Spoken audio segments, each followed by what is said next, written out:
Okay, what is a person? So now we have laid our total truth foundations according to the revealed Word of God. Who He is, who we are, and why we are. The next stage of our inquiry, then, is equally plain. We must now be sure of being who we are, as well as understanding who and why we are.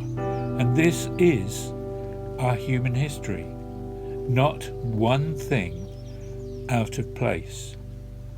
What appears evil and destructive and surely mistaken and not planned is found to be His perfect love purpose from the beginning, and is taking us to our perfection in the only way, and none other is possible, by which we can be who we are, that is, as He is.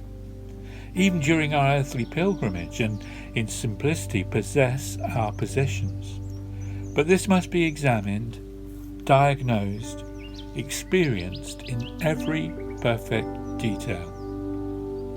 We must, as conscious persons, know what this way of God is, so plainly that we can with total confidence walk in it, even as it was said that Priscilla and Aquila expounded to Apollos the way of God more perfectly.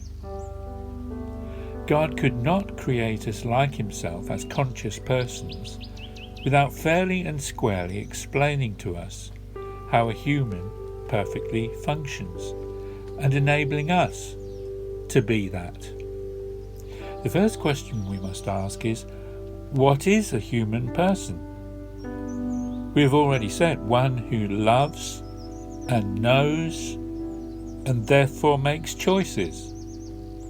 That means we are persons because we can discern between things that differ and thus make our choices. This is what we call moral consciousness. So we now come to another total truth, that nothing can be known except by its opposite. There could not be light in the first chapter of Genesis without, in verse 2, darkness upon the face of the deep. This is a fundamental law of manifestation. Light cannot be known except by contrasted darkness. Sweet by bitter, hard by soft, truth by lie, and so down all the list.